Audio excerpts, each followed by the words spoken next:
자, 이번엔 더증시 라이브 호우장 투자 전략입니다. 알파경제 김종효 이사 오늘도 변함없이 자리했습니다. 어서 오세요. 안녕하십니까? 네.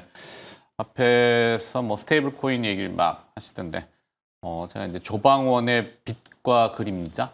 조방원은 이제 조선방산 원전이잖아요. 뭐 빛은 사실 좋을 때는 아무 문제 없어요.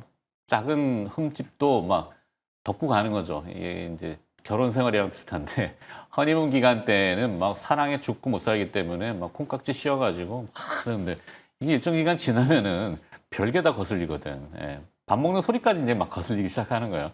그러니까 안 좋으면 그렇다라는 의미에서 이제 그림자라는 표현을 제가 썼는데 조선도 상반기 실적 보면 뭐 엄청나죠. 뭐 몇 퍼센트 YOY로. 근데 이제 문제는 미국에 가서 또 지어서 그러면 돈이 어떻게 벌려지는지 뭐 이런 것들의 고민.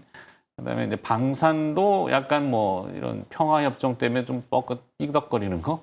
원전도 뭔가 하나 도출됐는데 이게 덮고 가려면은 사실 별거 아닐 수도 있어요. 개런티가 아니라 이제 워런티에 대한 로열티를 지급하는 거잖아요. 그 웨스틴 맞습니다. 하우스에. 웨스팅하우스. 그럼 뭐 많이 벌어가지고 좀 띄워주고 물론 많이 띄워주게 되던데 뭐 많이 벌면은 좋은데 좋을 때는 문제가 없는데 지금은 뭔가 좀 이렇게 답답한 흐름들이란 말이죠. 내부 외부 다. 저는 뭐 어차피 뭐 상반기에 주도주가 하반기에 그렇게 좋은 성적은 아니다를 계속 주장하는 사람 중에 하나인데, 네. 근데 공교롭게도 하반기 돼서 8월달 들어서면서부터 이들 종목이 그렇지 않아도 쉬고 있었는데 방사는 폴란드와 관련된 금융 문제가 언급되면서 또 LIG 넥슨의 어느미스까지 겹쳐지면서 종전 얘기 이런 것들로 그렇죠. 조금씩 이제 흔들리기 겹치니까. 시작했고, 그 다음에 조선은 뭐 어제도 말씀드렸지만 이재명 대통령의 지금 미국 정상과의 회담, 미국 네. 트럼프 대통령과의 회담 결과를 좀 기다려봐야 되는 상황이기는 하고, 네. 마지막으로 이제 원전에서는 저는 세 가지 키워드가 거슬리던데, 네. 일단 50년, 아, 네, 굉장히 거슬리는 네. 단어고, 그 다음에 또 하나의 단어는 일단 그 검증, SMR도 검증해라. 아, 그러니까 어차피 조건을 또 다는군요. 그러니까 SMR이라고 하는 게 우리가 새로운 기술로 SMR을 하는 건 아니고 기존에 우리가 갖고 있는 그 원전을 축소하는 축소하는 그런 전략이니까 그것도 우리 기술 아니냐, 검증받아라. 아니면 뭐 너희가 기술 독립을 했는지 우리가 검증해 주겠다라는 것이니까. 별걸 다 색깔 걸기 시작하는군요. 그죠? 네, 그러니까 그것도 이제 굉장히 거슬리는 것이고, 마지막으로는 일단 우리 제품 써라는 거죠. 그러니까 자기들이 일정 부분의 부품을 공급하겠다라는 건데, 네, 악덕 프랜차이즈네. 근데 우리가 이제 체코와 관련된 원전 계약에서도 이미 알고 있던 내용이지만, 네. 체코의 몇 퍼센트의 부품을 쓰겠다는 걸 이미 약정을 하고 있죠. 그런데 거기다가 웨스팅하우스에게도 추가적인 부품을 사용하겠다라고 하면, 그러면 계약은 26조로 굉장히 큰데 한 기당 13조 원 정도의 굉장히 큰 계약인데, 여기서 60%는 누구 띄워주고 그다음에 또 1조 원은 누구 띄워주면 과연 우리가 그때 처음 우려했던 대로 수익성이 너무 떨어지는 게 아닌가. 그러면 우리가 주가라고 하는 걸 여러 가지 의미로 해석해 볼 수 있지만, 저는 그래도 가장 합리적인 분석이라고 생각하는 게 미래 발생할 현금 흐름의 현재 가치화를 현재 주가에 있어서는 가장 합리적인 대안이라고 생각하고 있거든요. 네. 그러면 미래 발생할 이익을 그만큼은 어쨌든 잠식한다는 건데, 그러면 현재도 약간 고평가 논란이 있는 종목군들을 버티게 하는 재료인가 흔들리게 하는 재료인가를 살펴봤을 때는 저는 흔들리게 하는 재료일 가능성이 높다라고 보고 있는 것이고, 그래서 이게 이제 뭐 아까 그래서 50년이 가장 거슬린다라고 말씀드렸는데, 네. 예를 들어서 뭐 10년짜리 계약이라고 해도 조금 거슬렸을 텐데 50년이면 도대체 미래 현금 흐름을 얼마나 잡아먹은 거야? 라는 것. 그 다음에 지금 이제 그 밝혀지고 있는 건 부품 조달하고 로열티 내는 것이 뭐 몇천억 이런 단위로 지금 나와 있는 거잖아요. 근데 그 고정값인가? 왜냐하면 미래로 가면 원전 가격이 한 기당 얼마로 뛸 건 거의 분명하거든요. 그러면 원전 한 기당 가격이 지금 체코 원전 13조인데 예를 들어서 뭐 영국이나 이런 데 우리가 건설했을 때 만약에 한 기당 금액이 20조면 네. 그때도 1조인가? 그때는 또 비율별로 늘어나는 것인가? 뭐 인플레이션율을 또 감안한 또 워런트 조건인데 조건이 뭐 희한하던데요. 뭐. 그러니까요. 이제 런닝 개런티처럼. 그런 어떤 여러 가지 그 내용들에 대해서 우리가 이게 뭐 그 지금 내용들이 알려지고 있지만 이게 100%또 사실인지도 검증은 해봐야 되는 것이잖아요. 네, 네.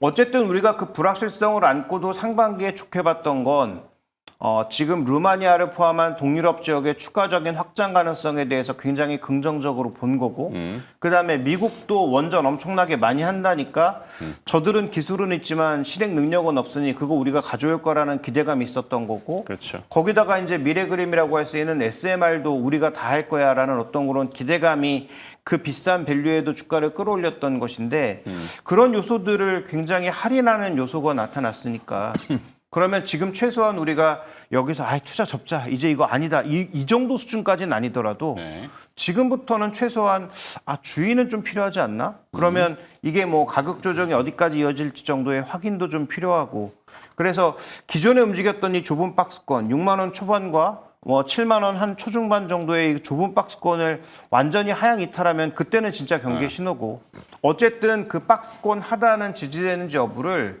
확인해 봐야 되는 상황 아닌가. 그래서 오늘 60일선 지지했다고 해서 좋아할 필요도 없고 조금은 이제 경계 신호 정도가 들어왔다. 최소한 노란불 정도는 들어왔다라고 인정해야 되는 게 아닌가. 그러게요. 이 조방원이라는 단어는 상당히 의미가 있죠. 우리 미래의 먹거리. 물론 여기 반도체도 또 주요하지만 조반원 이렇게 할 수는 없고 조방반원 하여튼 뭐 그렇다 치고 이거는 이제 정치적으로 풀어야 될 숙제일 수도 있어요. 25일날 이제 한미 정상회담을 앞두고 이재명 대통령한테는 또 다른 숙제가 이제 들어갔죠. 너무 숙제가 많은 것 많죠. 같습니다. 뭐 네. 조선도 조선, 마스가도 있지만 뭐 원전도 사실 우리가 놓을 수는 없을 거예요. 이게 나중 문제를 다룰 수 있는 좀 민감한 부분도 있고 뭐 국방이랑도 연관이 되어 있기 때문에 근데 이 웨스팅하우스가 사실은 캐나다 회사라고 알려져 있는데 우리가 좀 우려했던 거는 미국 정부를 끌고 들어와서 원천 기술에 대해서 원전 이슈로 확대시켜 버리면은 여러 가지로 걸리는 것들이 많잖아요. 그러면 사업 자체가 뭐 할라 그러면 걸리고 할라 그러면 걸리고 그건 아까 말씀하신 대로 안 해.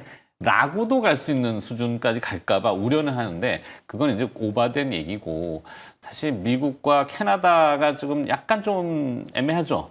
그러면 이제 이번에 한미 정상회담 때 트럼프 대통령을 움직여서 웨스팅하우스를 조금 어떤 식으로든 찍어 누르는 방법도 있을 수 있지 않을까? 근데 지금 트럼프 대통령의 그 트럼프 라운드의 전반적인 분위기는 지금 철강 알루미늄 관세도 파생된 맞아요. 제품들까지 추가 관세를 변압기가 또 한 번 데미지 맞았죠 지금. 네, 그래서 어제 이제 변압기 건설기가 엄청나게 데미지 맞았고 오늘 회복이 빠르게 안 되고 있는 상황이잖아요. 네.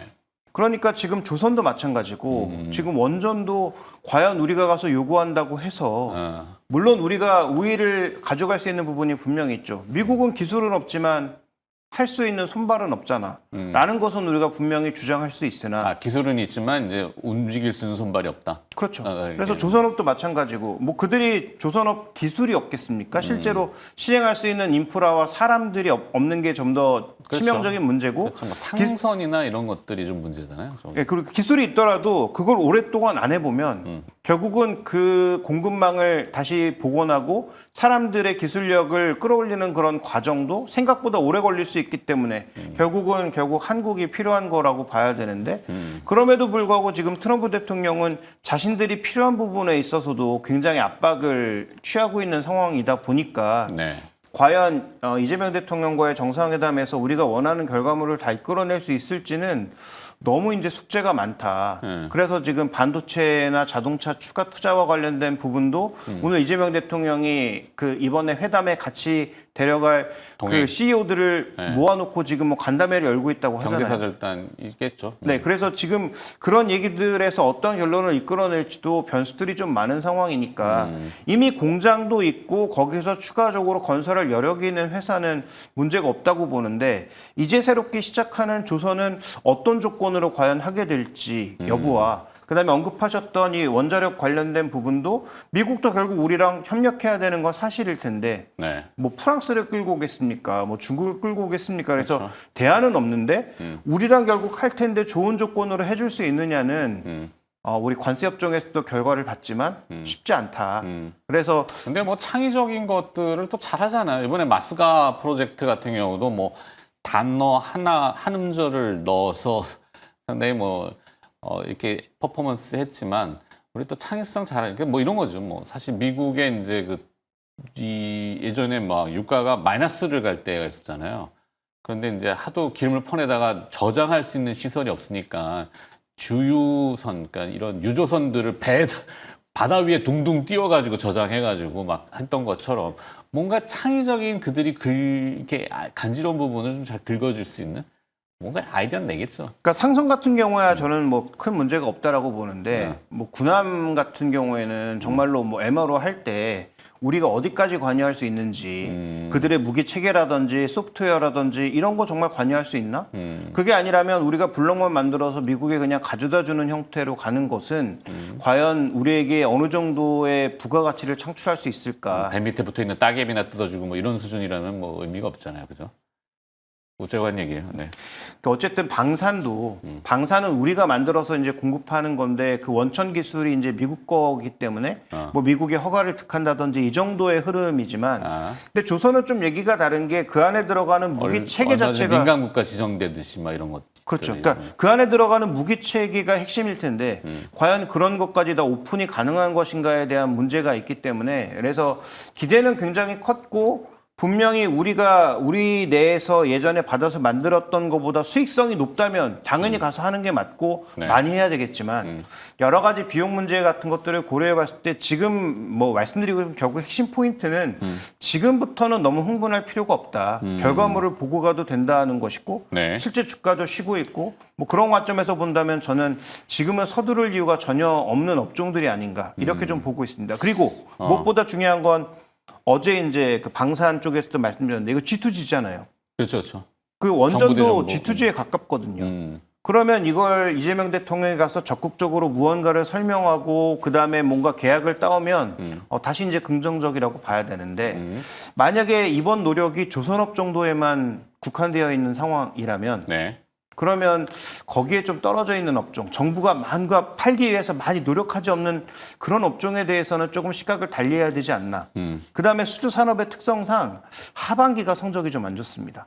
상반기는 실적도 잘 나오고 기대도 높으니까 뭔가 성과가 좋았다가 하반기에는 기대만큼 수주가 안 나오거나 아니면 기대만큼 이제 수익이 떨어졌을 경우에는 흔들림이 있을 수 있기 때문에 난 기본적으로 이제 수준산업 기반에서는 하반기에는 기대를 조금 낮추는 게 제가 보기엔 좋지 않나 이렇게 보고 있습니다. 그렇죠. 사실 원전의 또 키워드 하나가 이 방사능 폐기물이잖아요. 고준위 방사능 폐기물. 그러니까 소위 말하는 쓰고 남은 쓰레기인데 이걸 처리를 못해서 방패장 항상 건설이 수면 위로 올라오지는 않지만 늘 그게 그러니까 그 방패장이 없으면 원전 못 짓는 거라고 이렇게 등식화되어 있잖아요. 지금 이미 차 있어서 2030년이면 꽉 찬다는 얘기가 이미 나오고 있는 상황이죠. 그러니까 미국 같은 경우도 그 고민을 무척 많이 할 텐데 사실 이제 좀 뭐 웃기는 아이디어지만 우리가 배를 잘 만들어 가지고 저기 방사능 폐기물 실어다가 저기 마리아나 회구 있는 데다가 잘 묻어줄게 뭐 이런 거. 근데 그건 말도 안 되는. 너무 위험하지 않을까요? 거의 SF 영화급인데. 네. 하여튼 뭔가 아이디어는 분명히 짜내가지고 머리를 맞대고서 그들이 원하는 거를 잘 조율해낼 수 있을 거라고 믿어 의심치 않고 싶은데 이번에 하여튼 대단한 이 오류가 좀 있었던 부분이 있었죠. 그러니까 일단 이들 업종의 가장 큰 첫 번째 문제는 일단 주가가 많이 달려왔다는 거죠. 주가가. 그러니까 여러 가지 기대를 풀고 많이 달려왔고 그들의 밸류가 일단 싸지 않은 구간이니까 지금은 관련된 뉴스, 확정되는 뉴스들을 좀 더 기다려 보시는 게 저는 가장 좋을 것 같아서요. 결국은 투자 전략은 관망. 네, 기존 투자자는 관망이고 신규 투자는 유보하는 게 좀 맞는 것 같다. 알겠습니다. 자, 결론은 도출했으니까 여기서 마무리하도록 하겠습니다. 더 증시 라이브 오늘 원전 이슈가 조금 등장해서 그와 관련된 기업들 그리고 전략 들어봤고요. 알파경제 김종효 이사가 오늘도 수고를 해주셨습니다. 내일 또 뵐게요. 고맙습니다.